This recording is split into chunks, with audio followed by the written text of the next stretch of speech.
So what are the documents and supplements that are allowed in Warhammer 40K and what is not? Games Workshop's just updated their valid content document, so let's see what we've got.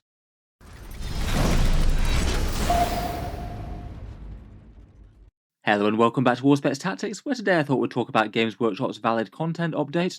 Basically a big list of what supplements are and aren't allowed in match play, and it does at least have a fair amount of implication for plenty of armies, plus potentially giving us a few more hints for the future. Let's talk about the contents of the document, and then a quick talk about potential timings for 10th edition and the lifespan of Games Workshop supplements in general. So in a nutshell, this document shows what rules are and aren't recommended for match play in Warhammer 40k. It's a digital download document that Games Workshop uploaded around about half a year ago, but just yesterday they've dropped an update for it, changing what's allowed and what isn't. As I'm sure most of you who have been following 40k for a fair while will be well aware, Games Workshop does seem to like dropping a whole bunch of additional content besides the core codexes, and it can be a bit of a mess as to what's allowed and what isn't in game right now. Definitely not the easiest thing in the world for newer players, and I feel like the existence of a document like this is kind of helpful to that end. The original reason that they released this was when Codex Tyranids drop, and they basically had to ban the Crusher Stampede Army of Renown and the Hive Fleet Leviathan supplements, as those rules were clearly aimed to be a big boost to a kind of weak codex, and with the crazy strength of the new Tyranid book, they certainly weren't needed. As it was, Tyranids basically went on to just dominate the meta for the entire half a year anyway, even despite multiple series of nerfs. In general though, beyond that, the document basically did say a whole load of things that are or aren't tournament legal, rule sets that Games Workshop say are current and relevant for matched play at the moment, and what the codexes and points are balanced around. It does mean that there's a whole bunch of content that they've published that technically isn't recommended for matched play anymore, though obviously in more casual games you can always bend and break whichever rules you want. I feel like a bunch of the rules that just got culled are basically fun and fluffy ones that weren't really adding too much power to an army. Provided your opponents are fine with it, I couldn't really see many issues with fielding, say, the Orc Blood Axe supplement still, or the Orky Speed Mob Army of Renown. In general though, for current match play and tournament type lists, these things and many others have just gone away. The main changes today are basically updating the document, confirming that all the stuff that was supposed to go away in January 2023 has gone away. It's basically the content of quite a lot of Warzone type books, things that have been out of print for at least a little while now. And I feel like that might be one of the main reasons for getting rid of the rules. Basically, if a new player was to approach the game now, it'd be kind of disappointing to not be able to get your hands on the current rule set, as Games Workshop themselves no longer stocks that book. Beyond that, I feel other possible motivations for removing the rules are so they don't have to consider a massive amount of supplemental content every time they rebalance points and things, and perhaps just actually going some way to address the criticism that you need lots of books to carry around to play Warhammer. In recent game designer type interviews, they have talked a bit about mainly just wanting your codex and the core book as the main things, and beyond that, to make any rules changes with a few digital updates that you don't have to pay for. This definitely goes somewhere towards that, to be fair. And I feel that definitely has some positives as well as the negatives of removing some fun or strong rules for certain factions. These changes were already soft confirmed to be gone in January. The previous content document basically said that they were expiring in January, and in one of their live streams they did say that yes, well, at least one of those supplements was gone. But it is useful to have the document updated and have it confirmed what's legal and not, though it does raise a couple of questions, particularly with regards to Inquisition, as we'll get onto. Let's go through the content of the document then, and first up we've got the Psychic Awakening series. These were the campaign books that came out towards the end of 8th edition. For the most part they went through each army and expanded them in some way or another rules wise. Then in 9th edition, as the codexes have come out, almost all the rules have been made redundant, as the codexes have rolled out, most of the changes were just rolled into the core books. Some of the Psychic Awakening books did stick around for really quite a while and were kind of important for their factions. Some of them are a lot less so, and some of them were outdated very, very quickly, say for example the Space Wolves one. Most of these books were already out of date by the time of the last content update like this, and since then the things that have gone from green to red are Guards, Demons, Chaos Marines and Night Things. They were all green last time, but they're basically just no longer valid because their codexes have come out since then. The only book that remains from the Psychic Awakening series is War of the Spider, and that's relevant because it's got the Imperial Assassins in, and I believe that they haven't updated the datasheets in any way for 9th edition, they've just left them as they are. They say that those are going to be left around until June 2023 unless they're superseded by a codex. I don't think that that's any sort of hint that an Imperial Agent's codex of any sort is necessarily coming. They've got that generic disclaimer on everything besides the White Dwarf supplements. Still though, if they do wind up redoing Inquisition, I could easily see them doing the Assassins at the same time. I feel like there's a non-zero chance that we might get either a White Dwarf supplement or a digital download for them. A few of their keywords and things do need fixing, I believe. It's still not the oldest document still available in Warhammer 40K. I think that honour still goes to things like the Ultramarines and White Scar supplements for Codex Space Marines, which came out in mid to late 8th. Otherwise, probably the biggest changes for today are the Warzone series, which really has taken a fair amount of hits. The Charadon and Octarius books basically went out of date in this publication, a lot of things changing from green to red. As for what's still allowed in terms of supplemental content, that's the Nachman stuff. These are also listed to expire in June 2023. Besides the White Dwarf things that we'll get onto, it does mean that supplemental rules content really is quite small in Warhammer 40k right now. The full list is the Space Marine Vanguard Spearhead, the All-Phobos army that's kind of terrible as per the current rules. It just limits your army selections far too much for what it gives you, but it gives you a few interesting rules if you do want to run a fun All-Phobos themed force. There's the Bloody Rose supplement for Sisters, basically a bunch of extra stratagems and an extra relic or two for the most competitive order. The extra options that it adds are quite nice, but I feel like in general Bloody Rose's main strength comes from their base melee buff that makes all the sisters more dangerous in combat. The supplemental stuff is kind of a nice extra that they don't really need. They've got the Gravis Captain and Primaris Ancients datasheet in Warzone Visualis alone. I think those are kind of redundant to be honest, seeing as the Games Workshop also published them as digital downloads on their website as well, so it's not like you need the book for that. They're the ones where they gave them a few more options to reflect their new kits, and the fighting styles type thing for the Gravis Captain. Then in Warzone Nachman Rift War, there's the Warp Meld packs, the Zangor themed formation for the Thousand Suns, still definitely not one of the stronger ways to run them, seeing as you give up too much.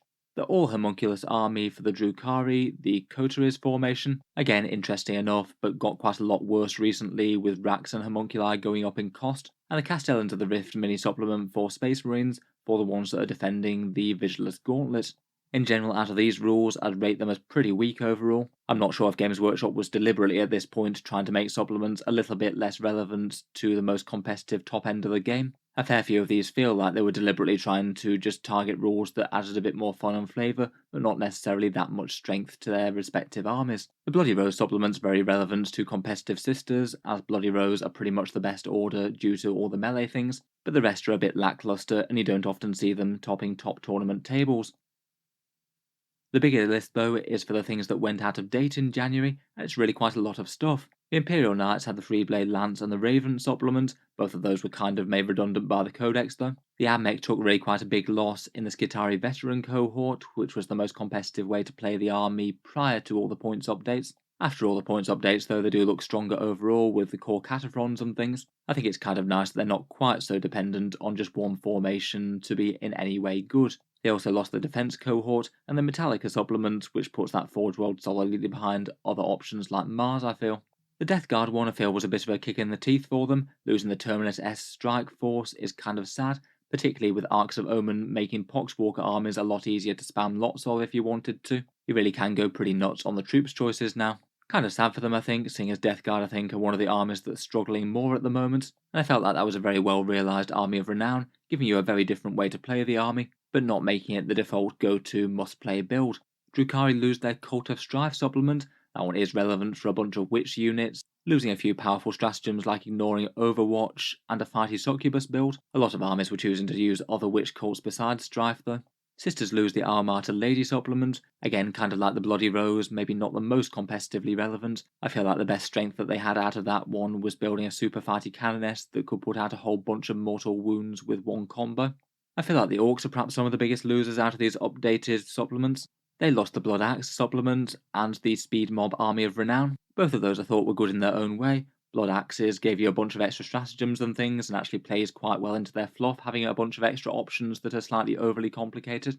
And Speed Mob actually gave you a bit more of a reason to run a Bikes and Buggy army. Without it, I feel like Goth's Beast and things just get further ahead and are very much the dominant build.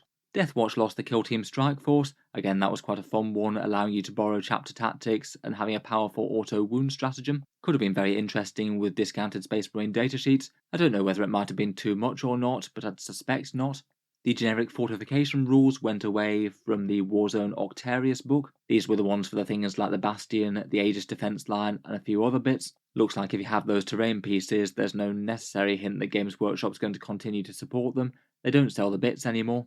So for a bunch of generic 40k terrain that's been out for a few editions now, it looks like it might be curtains besides just decorating the battlefield and not having rules. They updated the Aegis defense line and made it guard specific recently. That maybe is a bit of a hint that the generic rules might not be returning. Index Rogue Traders is gone, replaced by a downloadable document for the Void's Men-at-Arms and the Cartographica Rogue Trader. The rules for those are still fairly well covered, but I think that they lost a couple of loadouts that they could run. I believe that the new datasheet doesn't cover things like the Blackstone Fortress Rogue Traders. The Astra Militarum lost their Cadian supplement, but they already had due to their codex superseding it, and the Tyranids options were already gone, the Crusher Stampede, and the Leviathan supplement. Finally, and perhaps the most importantly out of all of them, are the Inquisition rules, which seem to be the most notable loss to me because it just means that currently the Inquisition rules just aren't legal in any way whatsoever in Warhammer 40k. I wouldn't take this as anything dramatic like Games Workshop's killing off the entire Inquisition range or anything. That's just not going to be the case when they still sell the models. As kind of supporting models though, they are just the sort of things that get pretty patchy rule support. It's not the first time that they've had things that just haven't been updated in a long time. I feel like in the meantime they probably should have kept their supplement match play legal, but at the moment they're not letting you add individual Inquisitors and things to your tournament lists or anything, despite having some pretty clear rules as to how it works in Arcs of Omen, allowing you to field things like Agents of the Imperium patrols and things, or individual auxiliary support choices. I'd strongly guess that as a result Games Workshop's probably going to reissue the Inquisition Index at some stage, whether it's a digital datasheet or perhaps a White Dwarf supplement, though how soon they'll get round to it is a bit of another question.